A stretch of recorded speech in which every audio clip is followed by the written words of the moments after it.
You're listening to Civic Media. You can tune into any of our live shows on any radio station across the state with the Civic Media app. Find us in your phone's app store and listen anytime, anywhere.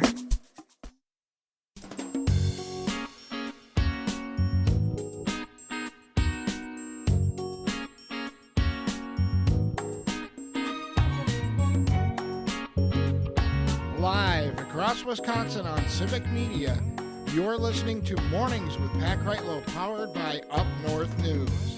Now, from our Lake Wausau studio, here is the founding editor of Up North News, Pat Kreitlow. Hey, good morning. It's 8:06 now. Nice to have you here on this Tuesday morning, June 3rd. Parker Olson is in Madison Studio A2, and Chad Holmes joins us now from 98.9 WXCO. I only learned the other day what A2 is, and that the studio in Racine, I don't even have it now. The studio in Racine is like N2. Yeah, is where there's one there. What's your letter? What's the Wausau letter for stations? What studio are you from? That's a project I'll have to go on, because I think we need more people here, because since it's me and Ian across the way, we kind of know where we are, so we don't have labels that we need to do anything. That you guys have the bustling studios. I don't. See, now, again, he's got A1 in Madison, A2, the one in Racine is N. And I said, well, what's the Lake Wausau studio? And they're like, you don't get one. I don't get a letter or a designation. I'm an island out here on Lake Wausau. I tell you, it was funny. Both on Saturday and then yesterday, I had trips on Saturday. I took a little fun little trip to the Twin Cities area, and then yesterday at a ball game, and I had to go past the signs for Lake Wausau. Oh, sure. And there was this one, I think it was on my way back both times. There must be some construction going on. And one of the roads, it says Lake Wausau, and then right under it says closed. Uh-oh. First thought is Kreitlow is making it a closed community. He doesn't want anybody hanging out it's those Trump budget cuts. We have to close the lake. We can't have nice things right now. Folks listening for the updated forecast, meteorologist Brittany Merlot is out today. Hopefully have her back tomorrow, but it's not tough to see what we're going to be facing throughout a big chunk of Wisconsin today as a cold front comes through with some showers, thunderstorms. They might be strong to severe later on. And the other weird thing, Chad, is that you're thinking, oh, the rain's going to come through and we won't have any of that Canadian wildfire smoke. No, that front is actually just ushering in more of it. It's helping it into the state. And so I literally just saw a National Weather Service update that said today, smoky rain. That's a first for me. Well, apparently at least there's one National Weather Service operator that has full-time meteorologist. Yes. Don and Elon. Now, I did just see a headline someplace that said that they're hiring some new ones. They're hiring some folks, and I had the story earlier from the Journal Sentinel about how a popular librarian for the Bad River Public Tribal Library has been reinstated, again through court order, of course. And so it really does set up what I think a lot of us saw coming early on, is that Trump was going to try to make a bunch of these cuts. Obviously, he can't legally, so courts would say, no, that would be breaking the law. You can't do that.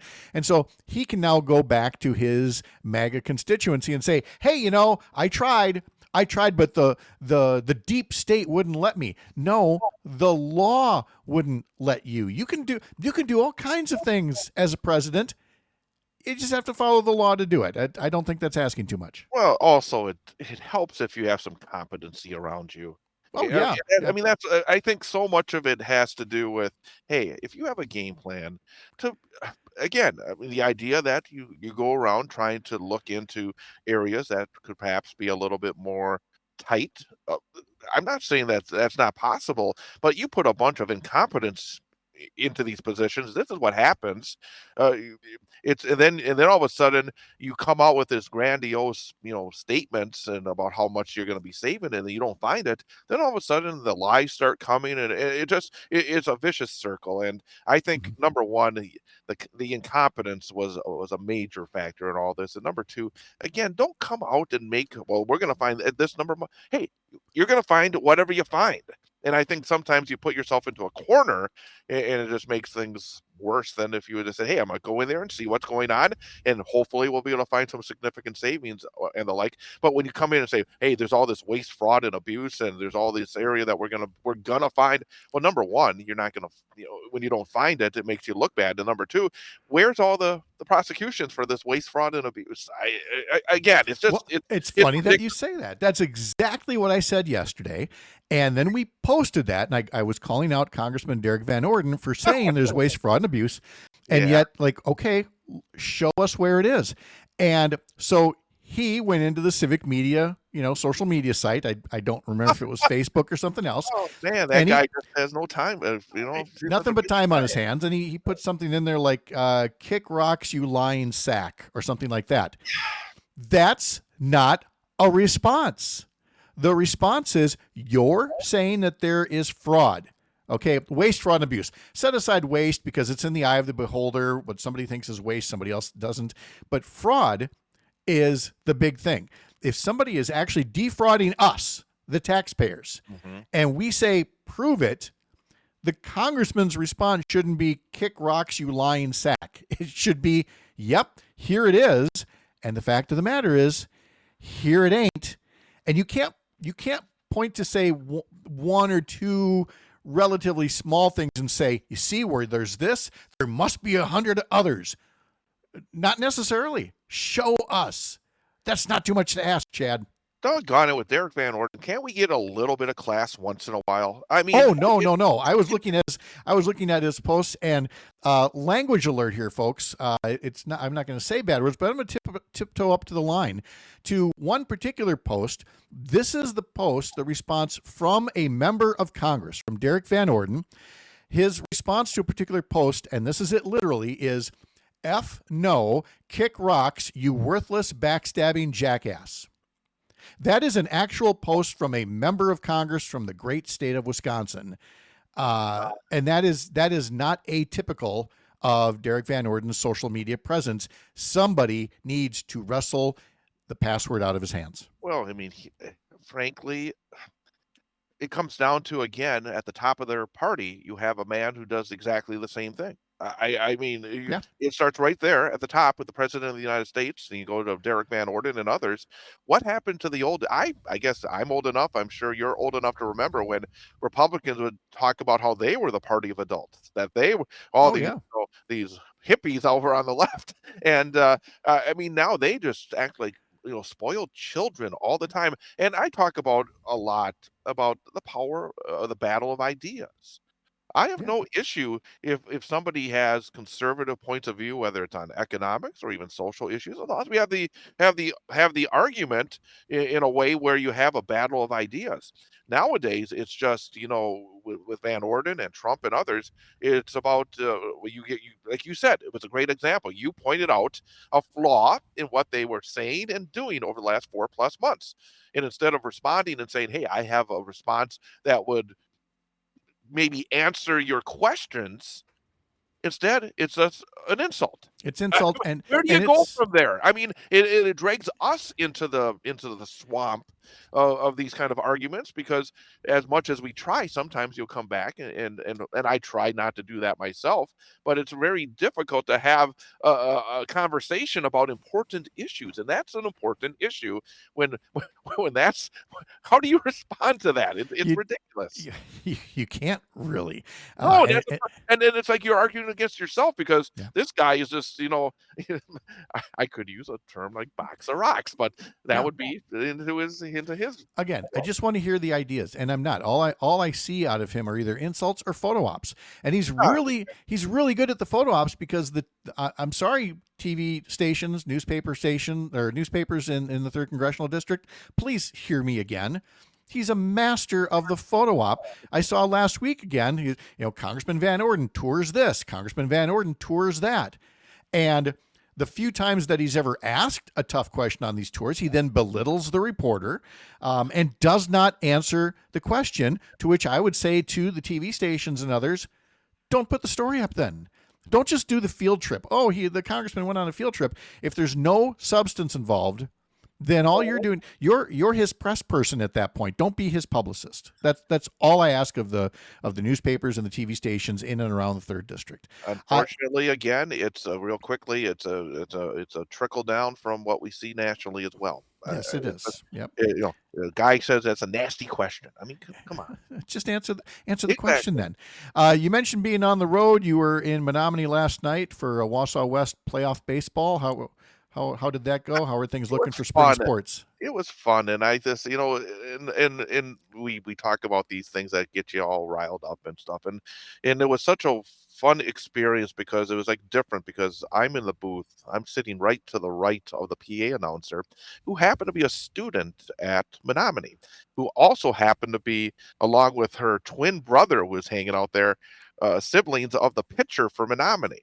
And this pitcher for Menominee had a perfect game going through 6 innings and a no-hitter with 1 out to go in the 7th. And of course, high school games are 7 innings. Oh my! And I'm throwing everything at the wall because there's the old adage where you're not supposed to be talking about the perfect games and the no-hitters, and I'm talking about it all the time, and she's getting a little upset with me because she's saying, "You're trying to jinx my brother." I said, "Darn right, I've been trying to jinx your brother for 5 innings here, and it's not working." And then with 2 outs in the 7th inning, it was 2-0 Menominee. West got back-to-back hits and scored 2 runs in the inning ends. And I turned to her. I said, I feel really bad now. You should. But it was really cool to see a young person like that who was, I mean, she was so, I mean, so often you get around these people that kind of bring you down. Mm-hmm. This girl had so much energy and so much passion and positivity. It just rubbed off, I think, on everybody around there. And it's like, and sometimes you think about, and I was thinking about this on the drive home. I mean, transferring it to somebody like Donald Trump and Derek Van Orden and Ron Johnson, we could have leaders that bring the positive energy to our discussions. We could. Yes. And unfortunately now it's all based, and again, there's going to be times when we have discussions that bring in negative aspects. It's just the way it is, even if you're a positive person. But we start now with the negative. We start there with all these discussions, and it just felt really good to be around this positivity in this environment. And I'm trying to put together in some way to be able to bring some of that to other aspects of life, because I don't know how guys like Van Orden and Johnson and the like can look at themselves in the mirror, where Ron Johnson's big projects these days is to try to investigate a guy that may have terminal cancer. I don't get that. I don't understand how, as a human being, that's your first thought. I can make political points on a guy who's got terminal cancer. I don't get that. I don't understand that. And I think we need to have a whole different perspective on how we have these battle of ideas, where actually bring the ideas back instead of the political points. Yeah, but you're dealing with somebody who said, I don't know of any poor person that created a job, said Ron Johnson last week. So, all right, let's end on there goes my positivity. Let's end on a positive note. The Brewers' winning streak is up to 8 games after beating the Reds yesterday, coming from behind. Christian Yelich with another home run. Christian Yelich, he's back, no pun intended, or it's just a matter of time. Come on, and I'm not putting you on the spot. I'm just saying these are the things that we worry about as fans. Like, okay, we're doing great, no injuries, because the pitching staff is finally, but will it last? Well, I mean, I think for whatever reason they just have the secret recipe. Yep. When it comes to maximizing everything they have, whether it's pitching, whether it is their everyday lineup, whether it's what Pat Murphy does, what Arnold does in the front office, it just feels like they're able to maximize. They are. Chad Holmes, thank you so much. 98.9 WXCO. We'll talk to you Thursday morning. Sounds good. Dan Shafer still on the way. You're up north.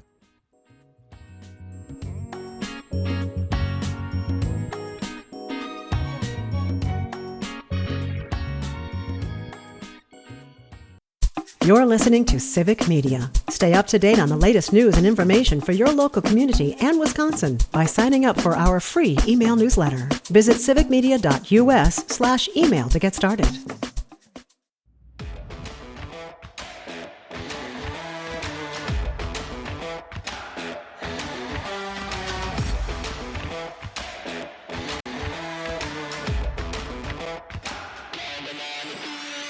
Quick reminder that Up North News is part of Courier, a pro-democracy newsroom. You can go to couriernewsroom.com to read news from all of our various state outlets and get links to podcasts, merchandise, videos, other newsletters as well. Mark Jacob, who normally joins us on Fridays, has a newsletter called Stop the Presses. You can get it directly at stopthepresses.news, but you can also get it at couriernewsroom.com.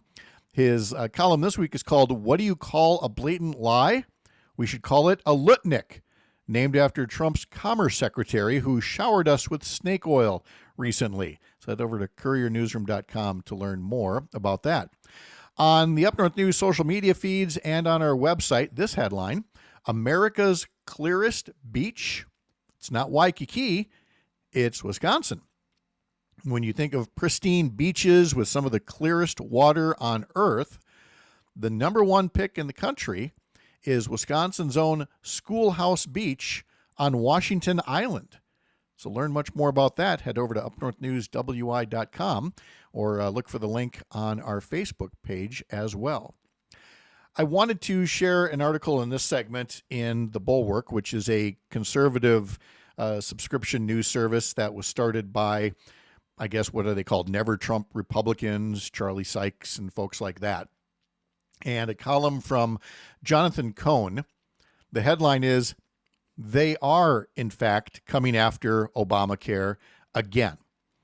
And it reads, 8 years after trying and failing to repeal Obamacare, Donald Trump and Republicans are taking another shot. This time, their plans are less ambitious and their work has garnered less attention.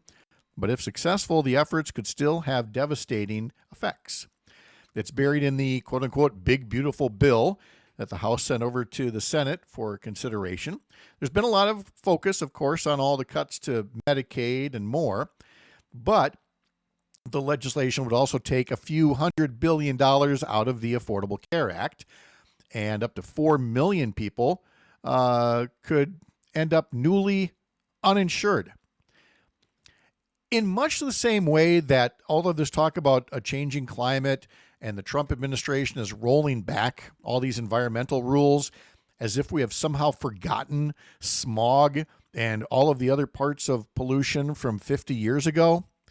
Similarly, it seems like we have a national case of amnesia among many Americans as to the crisis that was facing healthcare before the Affordable Care Act, when it was so easy for people to be denied health insurance coverage. The ACA changed that. It's not a perfect bill, but Republicans would never work with Democrats to try to make it better. Instead, they've tried to scrap it entirely. So returning to the column here from Jonathan Cohn, he says the big, beautiful bill does things like rewrite the rules for passive enrollment and provisional eligibility and alter the allowable variation for calculating actuarial value. That's just all kinds of jargon for death by 1,000 paper cuts, or death by 1,000 literal cuts, cutting people off from their health insurance. Because, well, here's one example. Right now, when you have a very big life event that happens, a divorce, the death of a spouse, other kinds of life-altering events, it allows people who might be newly uninsured to get insurance even if you're outside the normal open enrollment period. When that happens, the marketplace will attempt to verify income, citizenship status, and other things. And if it all checks out, you can continue to get affordable insurance. Essentially, there's a 90-day grace period during these times, but the Republican bill would effectively end the grace period.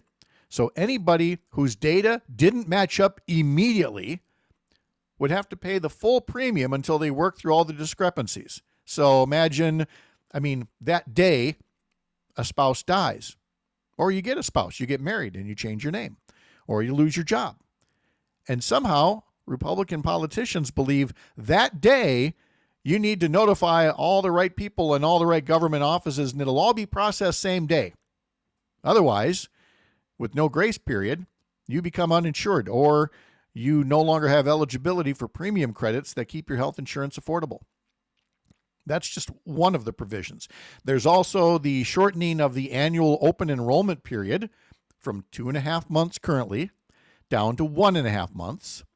And another provision that would end automatic re-enrollment at the end of the year. and require people to reestablish their eligibility for coverage for financial assistance. The column quotes Kristen Link Young, a visiting fellow at the Brookings Institution, who says, "This doesn't happen anywhere else in the healthcare system. Everybody else has automatic re-enrollment for their insurance, and yet here they're adding this mandatory annual process and a bunch of additional paperwork that's going to snare other people." And of course, they know what's going to happen. What happens then is that people throw up their hands and they walk away, and they no longer have affordable insurance coverage. And what do the Tom Tiffanys and the Derek Van Ordens and others say about that? Well, we didn't cut their coverage. They chose not to re-enroll. They chose not to adhere to the requirements. It's not our fault that we made the requirements nearly impossible to go along with. It's the same stuff that we said last week about work requirements for Medicaid. And that by, again, tightening those restrictions, making the barriers higher, they're able to say, well, we didn't cut the benefits. These are folks that just couldn't prove that they deserve the benefits. And that's some of the waste, fraud, and abuse that we're rooting out. Like getting rid of the automatic re-enrollment. Do you know how many things we have automatic re-enrollment for? How many newspaper subscriptions and credit card offers and all kinds of things that we don't need anymore? Maybe the Republicans could take a page from the Biden administration and look out for consumers and try to cancel some of those automatic re-enrollments before they go canceling automatic re-enrollment that's going to kick millions of Americans off of their affordable health insurance coverage. Dan Shafer joins us right after this. You're Up North. I'm Pat Kreitlow, and this is the Civic Media Radio Network.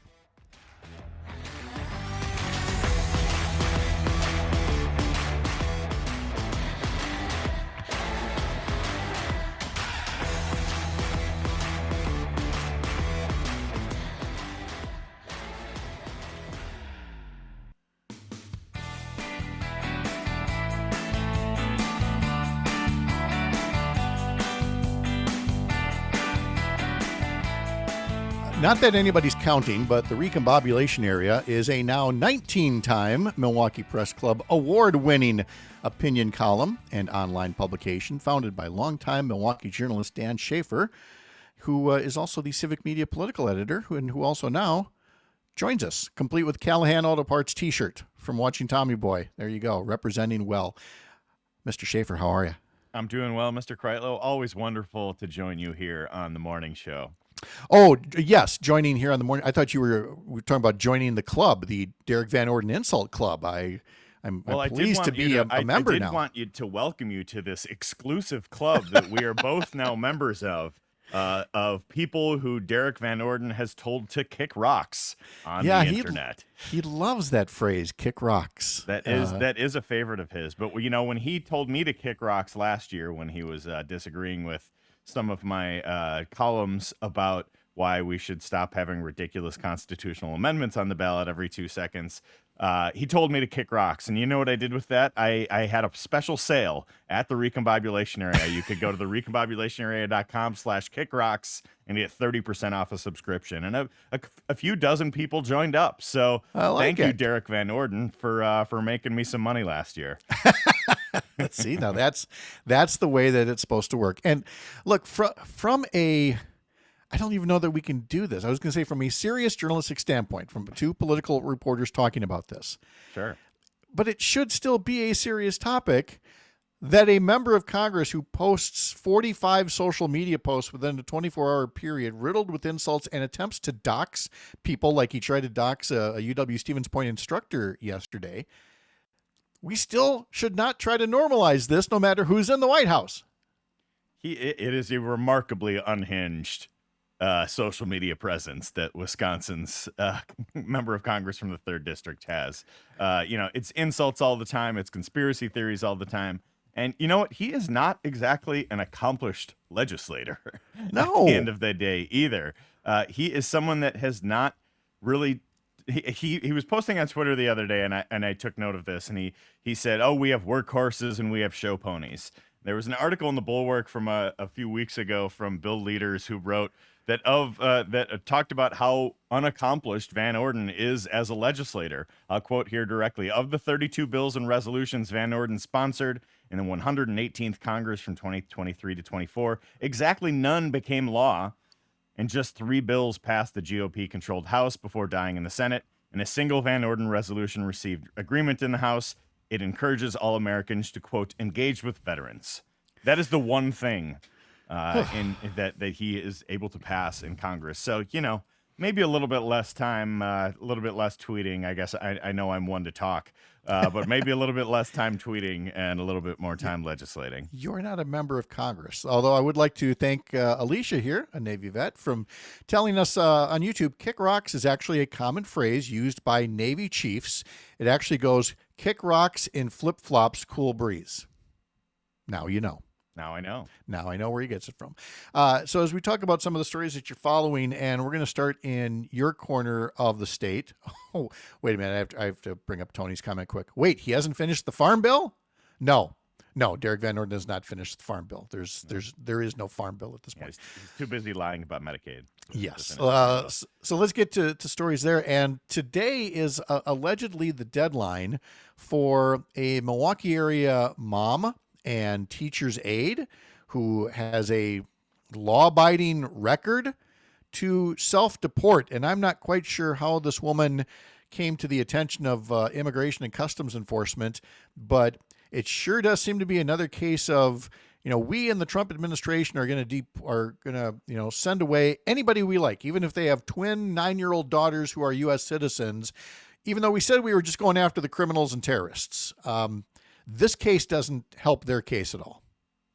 No, this is a frustrating story. This has gotten a bit of attention here in the Milwaukee area, where you have this teacher's aide, and apologies if I butcher the pronunciation, Yesenia Ruano, Milwaukee's teacher's aide, who her case has kind of become this public thing around here with a number of immigration rights advocates, hoping and taking efforts and action to try and get her to be able to stay in the country. But it turns out such is not going to be the case, and she is going to have to be deported to her home country of El Salvador. It's there was, I think, a kind of some legal issues with that this spring, where for a minute there she had some legal representation. It looked like it was going to be able to make her stay, and then and now that is not the case. And it is clear that just this, as so many other examples of what Donald Trump and Stephen Miller and the rest of the Trump administration here, what their goals are with this mass deportation effort is not a crime fighting public safety type of initiative. It's one that is, go back to the refrain from Trump's first term: the cruelty is the point. Yeah. And that's what we're seeing here with this case. It sure seems like.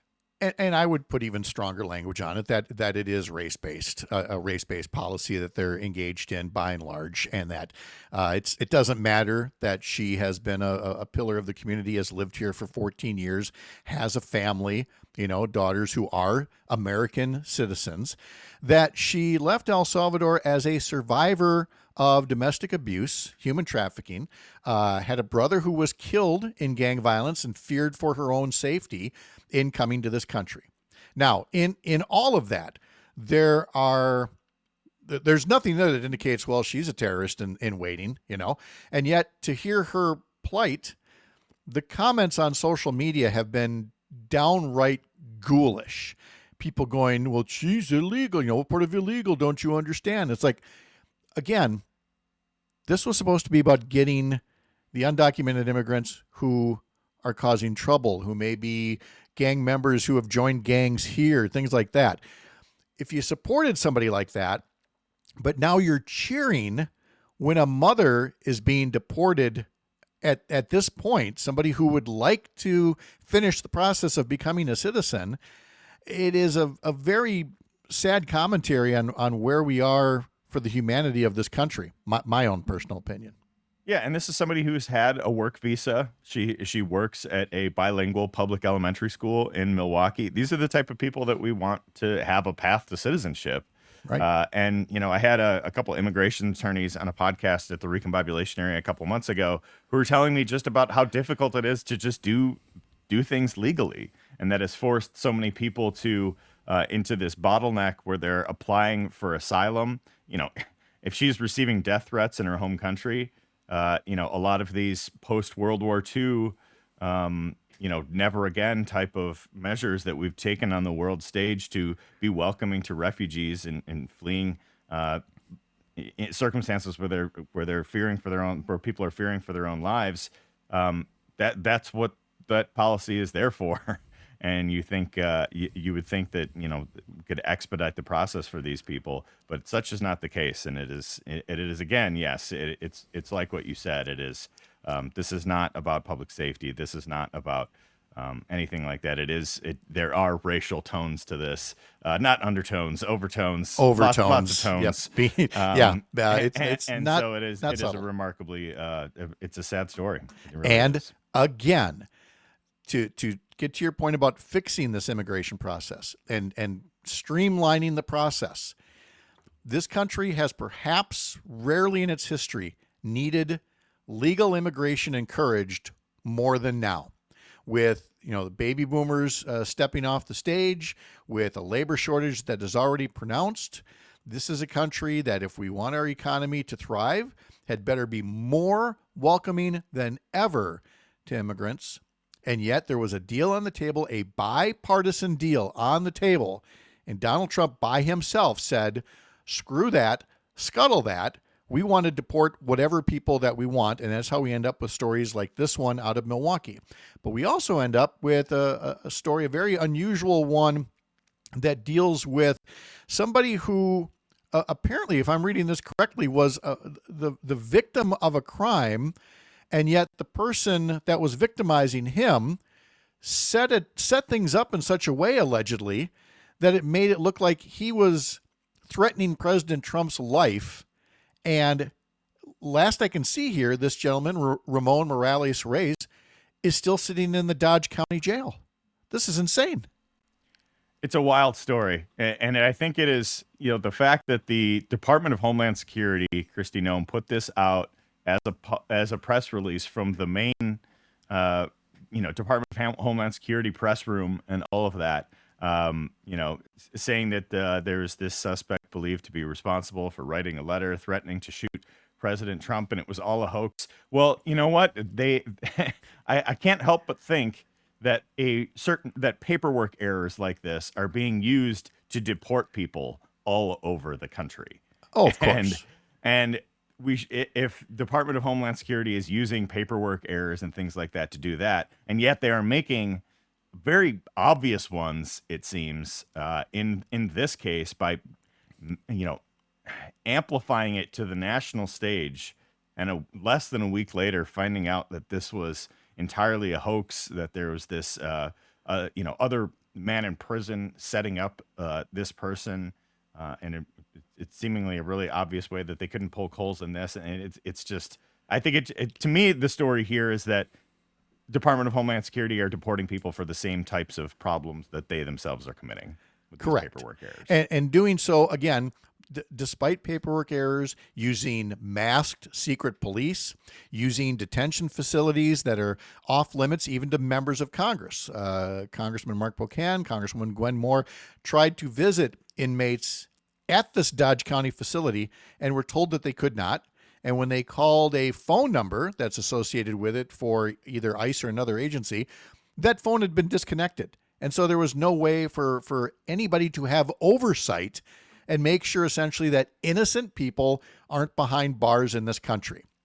And that's where we are at this point. Again, it's got all of the elements of fascism with the secret police wearing masks, people in detention that you can't reach, trumped up charges, deporting people out of the country. I don't know what else people need to know to see what kind of country we've become. Oh, wait, I do have one more, and it deals with trains, of all things.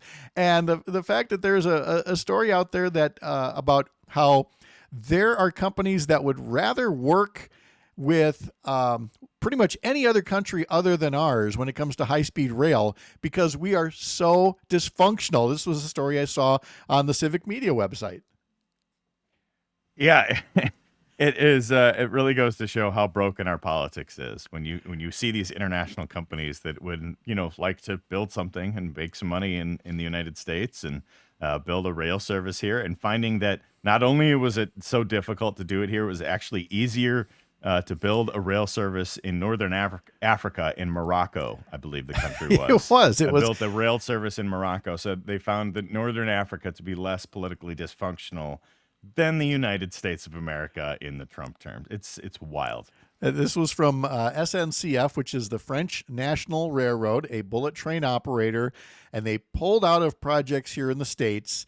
And again, the quote in the news story is, they told the state they were leaving for North Africa, which was less politically dysfunctional. And that's, I mean, we use the term third world a lot, perhaps sometimes not as politically correct as we should, but in terms of undeveloped and undemocratic with a small d nation, that is exactly the kind of thing that we're dealing with here, as Dan Shafer tells us about from the recombobulation area. I'm Pat Kreitlow. This is the Civic Media Radio Network.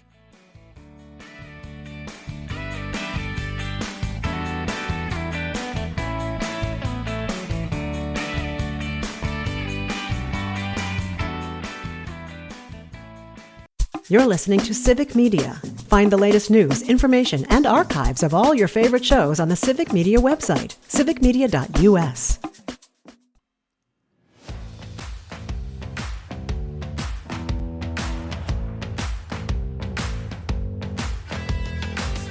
What a great Wednesday lineup we have for you every Wednesday, including Earl Ingram tomorrow. Melissa Baldoff will be here with our climate check. Melissa Kay from WFHR in Wisconsin Rapids. Todd Alba stops by. James Kelly from the Civic Media Newsroom here in the Chippewa Valley. Another Scotty Summer Text to Win keyword, our homeroom segment on public education in Wisconsin.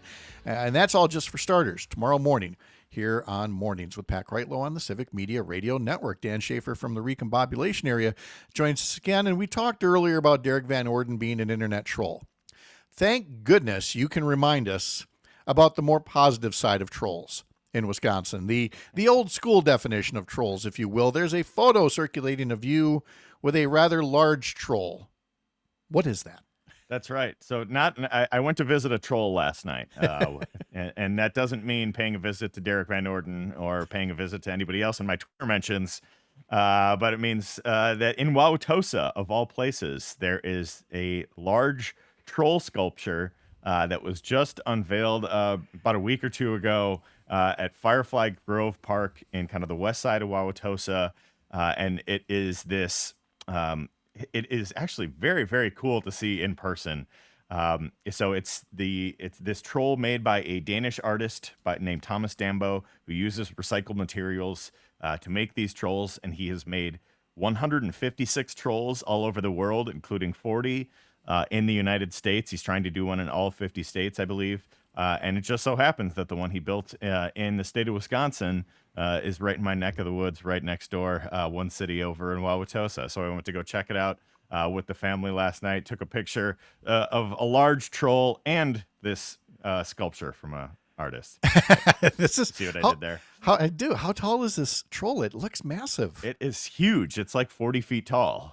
It's pretty wild. Seriously, this is amazing. And all with recycled material, you say? All with recycled material. And he's holding these lampposts. Yeah. Like they're a bouquet of flowers. And then throughout the park, there are these kind of like, it's almost like a Disney-ified type of thing where it's just like, it looks like the troll ripped the lampposts off of like the edge of the sidewalk or whatever. So there are these like snarled bottom parts of lampposts that, coincide with the ones that he's holding. It's very creative and it's very cool. And I would encourage people to take some time to go see it in Wauwatosa this summer. It's something else. You're not going to see anything else like it. I would really I've seen the pictures and all that going around, but going and seeing in person and just like standing there and I'm about, up to this troll's knee or whatever. Yeah. It's pretty wild. It is. Wow, that's an impressive picture here. Also on your social media feed, you point out that you sat down with the soon-to-be former chair of the Democratic Party of Wisconsin, Ben Wickler, talking about Elon Musk, the spring election, being the chair, and a lot more. What would folks get out of that were they to click and watch you and Chairman Ben Wickler? Yeah, we had a great interview a couple weeks ago, and I interviewed him the day after he had made an endorsement in the Wisdom's chair race. Like I know regular listeners of Mornings with Pat Kreitlow have gotten to hear from all of those candidates running for Wisdom's chair, and Ben Wickler endorsed Devin Remaker. He initially said he was going to stay neutral in the race, and he decided against it. So we talked a little bit about that over the course of the conversation. Talked a little bit about his run for DNC chair. So it was a really good big picture conversation on so much that has happened and so much that he has been involved with over the past few months, and on a national scale, on a local scale, and all of that, everything in between, and a lot of Elon talk too. How would you evaluate his answer to the question about endorsing Devin Remaker? Obviously, the William Garcia and Joe Zepecki were, I would say, caught off guard by that when Wickler said he was not going to endorse. Now, Joe Zepecki has since said he sees that endorsement as a sign of Joe Zepecki's strength, that Ben Wickler felt the need to get involved. What was your own impression of how Ben Wickler addressed that issue? Yeah, he really just said that he changed his mind, and he kind of wanted to just be on the record, and he's like, it's an election, we all have our say, and this is what I wanted to say. So he didn't want to let the moment pass without saying what he really thought about the next steps for the party. But I think you're right. I think it's not just Mr. Zepecki and Mr. Garcia who were a little bit irked by that surprise endorsement from Ben Wickler. I've heard from a number of folks that were even people who are very big fans of Ben Wickler, supporters of his, allies of his, they weren't exactly thrilled by Wickler putting his thumb on the scale. This one. And again, I cast no aspersions on any of these. All three are great candidates, so I don't want anybody to take this the wrong way. But I know from experience, perhaps the biggest cuss word in internal Democratic Party business is the A word, anointed. And if anybody comes off as being the anointed one for any position, because I was tagged with that for running, after Dave Obey endorsed me, and I've seen it in so many other races that, it helps you in some ways. It hurts you in some ways with some people as well. So it's far from a slam dunk. Oh, you see what I did there? Slam dunk. We're going to move to basketball here. I was talking to radio professional here. No, he's old that way. We were talking to Christina Laurie earlier about how some Wisconsin athletes play for some other teams, not within our borders, and we try to follow them. But for some folks, that's a little tougher with Tyrese Halliburton and the Indiana Pacers, because here's this Oshkosh kid, done good, but he's also kind of put on the black cowboy hat. He's kind of being the bad boy this time around. Yeah, he knocked the Bucks out 2 years in a row, so we don't love that. And he's also just he's been a little bit of an irritating personality at times in the NBA playoffs. He's a big talker. He has a lot to say. But I it's pretty wild that a guy from Oshkosh, Wisconsin, home to my alma mater of UW Oshkosh, has led his team to the NBA Finals. Like, we've had a lot of great players in the NBA come from Wisconsin. Nick Van Exel, Caron Butler, Latrell Sprewell, go through the list. But I think Tyrese Halliburton might end up on the top of that list in like the all-time Wisconsin native NBA players, which is pretty wild. And I think it's gonna take a bit for some folks to stomach, I think, too. Yeah. And Tony, a little irritating. That's an understatement. We will leave it at there. And I won't ask you the Brewers magic number, but we're getting closer to when we have to ask about that. Dan Shafer from the Recombobulation area, thank you so much. Thanks to all of you for being with us as well. I'm Pat Kreitlow from Up North News. Have a wonderful Tuesday. We'll see you at 6 a.m. tomorrow here up north. The national news cycle never stops, but it can be hard to find news about your local community. Civic Media is dedicated to providing quality local and state news coverage across Wisconsin. With the Civic Media app, you can get notifications about local stories that matter to you and your community. Find the free Civic Media app in your phone's app store and choose notifications from the menu to tell us what kind of news you want to hear about.